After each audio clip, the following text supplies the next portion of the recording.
Commission vote चोरी में involve है। जो हमें मिला है वो एटम बॉम्ब है। आप खुलासा मतलब करेंगे? एटम बॉम्ब है, फटेगा तो आप इलेक्शन कमीशन आपको दिखेगा नहीं।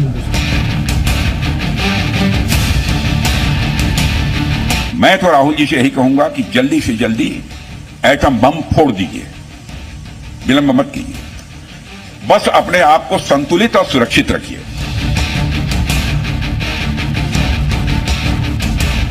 वो छोटा बच्चा नहीं है। देश का मान सम्मान, देश का छवि कायम रहे, इतना तो समझ नेता प्रतिपक्ष को होना जरूरी है।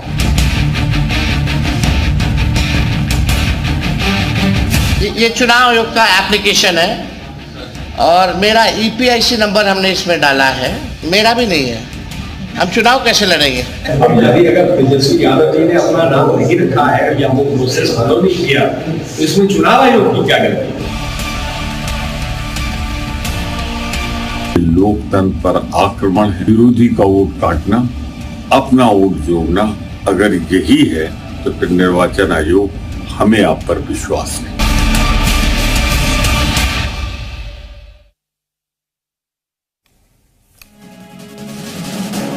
की समझ आ गया, जीएसटी में बात करेंगे उसको नहीं सुना गया। आपने देखा उसके बाद नोटबंदी से और नोटबंदी हो रही है राहुल गांधी जी के घर। बिल्कुल इसी लोगों ने कहा कि मैं हाथ से नहीं खेल रहा हूँ, उन्होंने कहा कि हाथ में ही हम सबको मिल रहा है। ठीक है संजीव जी, मैं लौटता हूँ। आप बीजेपी के पास जाऊं उससे पहले राकेश रंजन आप भी अब जवाब दे लीजिए, क्योंकि आपके सहयोगी हैं राहुल गांधी और आप बिहार में तो साथ में चुनाव लड़ रहे हैं। तो राकेश रंजन साहब, क्या ऐसा है राहुल गांधी के पास जो विस्फोटक है, एटम बम जैसा विस्फोटक है? जी सती भाई, आपके पैनल में बैठे सारे साथियों को मेरा नमस्कार जी। आपके और आपके दर्शकों को भी नमस्कार। ये जो सारा मुद्दा चल रहा है, पहले तो ये देखिए कि आखिर ये स्थिति आई कैसे।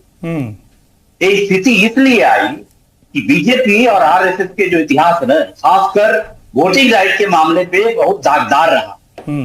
ये कभी भी शोषित, वंचित, मजदूर, गरीब लोगों के मताधिकार देने के पक्ष में थे नहीं।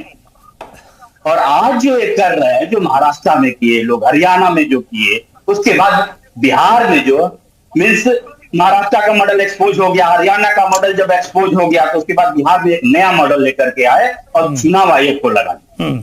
और चुनाव आयोग में जो है, जो कर रहा है एफआईआर के नाम पे, अब अपनी यहाँ मुद्दा इलेक्शन कमीशन का है। इसका किसी भी पार्टी, किसी अन्य सुप्रीम कोर्ट, हाई कोर्ट, केंद्र से या लोकसभा, विधानसभा से कोई लेना देना नहीं। ये सिर्फ इलेक्शन कमीशन का मामला है, जो स्टैट्यूटरी बॉडी है, जिसके ऊपर किसी का अधिकार नहीं है। अगर इनको कोई तकलीफ है तो ये उनको रिप्रेजेंट कर सकते हैं। और जो इलेक्टोरल रोल सही है, गलत है, अच्छा है, बुरा है, उसको वेबसाइट पर डाल दिया जाएगा और कल इनको फिजिकल कॉपी हाथ में इनको दी जाएगी। ये कहते हैं साहब हम तो वेबसाइट ऑपरेट नहीं कर सकते, दलित अल्पसंख्यकों को आप जो है प्रताड़ित करने की कोशिश कर रहे हैं, तो इनको फिजिकल कॉपी दी जाएगी, वेबसाइट में डाला जाएगा। आप दुनिया के किसी कोने से पूरी चीज को स्टडी कर सकते हैं इनका। जहां और दिक्कत ये जो है, क्योंकि देखिए ये दिक्कत खाली यूपी और बिहार में हो रही है, बिहार और बंगाल में हो रही, क्योंकि यहां पे बांग्लादेशों के, क्योंकि लोकल जो आबादी है उसमें घुलने मिलने के चांस ज्यादा है।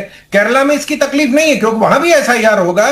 तमिलनाडु में कोई तकलीफ नहीं हो रही है, कर्नाटक में कोई तकलीफ नहीं हो रही, क्योंकि यहां पे उस आबादी को रोकने की कोशिश की जा रही है और उस आबादी को ये लाने की कोशिश कर रहे हैं जो बांग्लादेशी है, जो रोहिंग्या है, उनको कहां बसाया जाए, कैसे उनके कार्ड बनवाए जाए, कैसे उनको उनका वोट लिया जाए। तो ये जो सारी प्रक्रिया है सिर्फ 2 राज्यों में सीमित है। और ये जो भी हुआ है, सही है, गलत है, इसको वेबसाइट पे डाल दिया गया। अपने जो दर्द, दुख, तकलीफ, एटम बम, फुलझड़ी बम, जो भी आपके पास जो भी तकलीफ है, जो अनार बम है, आप सब इस पे चला दीजिए। 1 महीने का टाइम है, 1 अगस्त से लेके 1 सितंबर तक का आपको टाइम दिया गया। अगर कोई उसके बाद भी आपको तकलीफ होती है और देखना चाहती, जब भी वो कोई ऐसी बात करते तो लोग सोचते शायद कोई बम निकल आएगा, शायद कोई उम्मीद की किरण जागेगी। लेकिन जो रीलॉन्च पार्टी हो रही है पिछले 11-21 साल से, उसका नतीजा तो आपने देख ही लिया क्या है।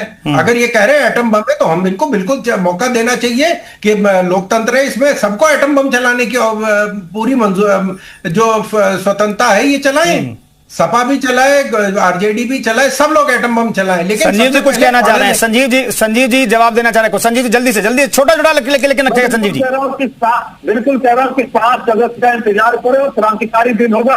सात स्वास नहीं होना चाहिए भारतीय जनता पार्टी की तरफ से वोटबंदी करा रही। बिहार का एक थोड़ा सा एक उदाहरण देना चाहता हूँ। इन्होंने 69 लाख लोगों को निकाला, 22 लाख लोगों का मर गए। 5 मिलियन 22 लाख लोगों का उसका उनका पता नहीं चल पाता है। ऐसे 25 लाख लोग अपने पत्ते चले गए। पूरी तरह से लोगों को खारिज कराने की साजिश जो चली जा रही है, यही वो। और आपको बताइए वहाँ डाक बाबू पैदा हो जा रहे हैं, बाबू हो जा रहे हैं, कुटिया देवी हो जा रही है। ऐसे लोगों को बनाया जा रहा है। ये कौन सा चुनाव है? बजट में तो अच्छा है। ठीक है शरद जी, जल्दी से कुछ रिस्पॉन्ड करना चाहते हैं आप? देखिए, अब मेरा फिर वही कहना है कि अगर कोई तकलीफ है, आपके पास 1 महीने का टाइम है, जितने बम है, फुलझड़ियां हैं, अनार है, वो आप सब चलाइए। पूरे 31 दिन का टाइम सरकार ने जो हमारी इलेक्शन कमीशन ने दिया, इससे पहले भी इन्होंने जो आरोप। ठीक है धर्मेंद्र जी, आपके सहयोगी मतों का विचलन हुआ, पड़ रहा परसेंटेज में, अचानक कहीं बढ़ गया, कहीं घट गया। देखिए हम लोग क्या कह रहे थे, हम लोग शुरू से कहे चलिए ठीक है, वीवीपैट का 100% मिलान, निर्वाचन आयोग इसको क्यों स्वीकार करने में क्या दिक्कत है। वोटर लिस्ट में जो विचलन हो रहा है, वोटर लिस्ट में जो नाम काटे गए, ये हम शुरू से समाजवादी पार्टी आरोप लगाती रही। वोटर लिस्ट में पन्ना प्रमुखों के माध्यम से 20, 30, 40 वोट उससे गायब कर दिए गए, आप चिन्हित करके उसका उस संज्ञान चुनाव आयोग को लेकर के उस पर सख्त कार्रवाई करना चाहिए। भाई हमने कहा सीसीटीवी निगरानी में मतों का हो, वो सार्वजनिक हो, और कम से कम स्ट्रांग रूम भी पूरी तरह सीसीटीवी कवरेज हो, और उसका मॉनिटरिंग सिस्टम कमजोर है। कई जगह देखे हेरा फेरी का भी आया, कई जगह स्ट्रांग रूम खुले मिल गए, कई जगह स्ट्रांग रूम पे आरोप लगे, लाने ले जाने में आरोप। वाराणसी में किस तरह से जो। ठीक है धर्मेंद्र जी, शरद त्रिवेदी कुछ कहना चाह रहे हैं। शरद जी जल्दी से सर। हाँ, इलेक्शन कमीशन ने इनको मौका दिया, आप आइए ईवीएम हैक करके दिखाइए, इनमें से कोई नहीं गया। फिर समाजवादी पार्टी ने दूसरा आरोप लगाया कि हमारे 20,000 वोट इनके हर जिले में से काटे जा रहे हैं। तो पहले इनको कैसे पता था कि 20,000 वोट इनके हैं? दूसरी चीज है कि काटे गए, इस पे इलेक्शन कमीशन ने कहा आप हमको लिखित में दीजिए कि कहां किसके जिले में कौन से वोट काटे गए आपके। इन्होंने उसके बाद नहीं दिया। ये जो बोलने का तरीका है कि साहब गोली मारो और भाग जाओ, गोला मारो और भाग लो, आरोप लगाइए और भाग जाइए। हम लोग कोई ऐसी हवा बात नहीं कर रहे हैं, दावे से दिया। और 150 से अधिक शिकायतें हमारे पार्टी कार्यालय से बाकायदा पहले और अब की वोटर लिस्ट दे करके दी गई। अब निर्वाचन आयोग की इस प्रक्रिया का देखिए, ऐसा कोर्ट भी जब during model code of conduct को इंटरव्यू नहीं करते, उसका लाभ ये उठाते हैं। जो पहले सूची में नाम रहता है, अंतिम मतदाता सूची जिससे मत पड़ना है, उसमें से नाम गायब कर देते हैं, और उस दौरान कुछ हो नहीं सकता, लास्ट में उसका लाभ लेते हैं। यह मतों की चोरी है, ये रुकनी चाहिए। ठीक है, सुनील आर्कवंशी में जुड़े। सुनील साहब, मैं ये जानना चाहता हूं भाई कि जब विपक्ष जीता है, बावजूद देखिए चुनाव आयोग ने उनका नाम दिखाने का काम किया। आप नंबर सही डालने का काम नहीं कर रहे। जब आप चुनाव की वेबसाइट से सही नंबर डालेंगे तब आपका नाम दिखाई पड़ेगा ना। तो चुनाव आयोग ने तुरंत थोड़ी ना नाम आपका तुरंत दर्ज कर दिया, जो आपको दिखाने का काम कर दिया। ठीक है आर्कवंशी साहब, सेट करना चाहते। बिल्कुल, इलेक्शन कमिशन ने दिया है, आप चलाइए ना। इलेक्शन कमीशन तो कहते हैं आइए हमारे वो जितने बम चलाने चलाइए। ये उनको धमकी दे रहे थे। इलेक्शन कमीशन के कमिश्नर जो है उनको अपने लोगों को निर्देश देने पड़े कि आप डरिए मत, आप अपना काम निष्पक्ष तौर पे और पारदर्शी तरीके से करिए। ये उन तक को धमका रहे थे, जो कह रहे हैं कि साहब उन्होंने कहा कि साहब मेरा नाम नहीं है। तो उसके बाद जब सही नाम डाला गया, इलेक्शन कमीशन दिखा दिया कि उनका नाम है। ये सिर्फ आरोप लगाना है, क्योंकि एक वकालत में कहते हैं पेशबंदी। केस क्या है वो अलग कहानी है, पेश क्या करना वो अलग कहानी है। तो जब हार निश्चित हो तो पहले ही इसकी तैयारी की जाती है कि साहब हम ये ठीकरा किसके सर पे फेंकेंगे। तमिलनाडु में ये क्यों नहीं हो पा रहा है, केरला में नहीं हो पा रहा है, बंगाल में नहीं हो पा रहा है, हिमाचल में नहीं हो पाया।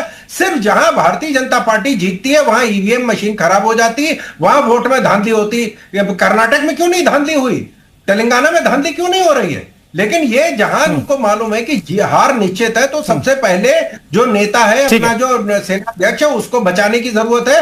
और पार्टी को ये जनता के बीच में जब जाएंगे तो क्या बताएंगे कि हम कैसे हार गए। ठीक है सिंह साहब, आरपी सिंह साहब हमारे साथ जुड़ गए।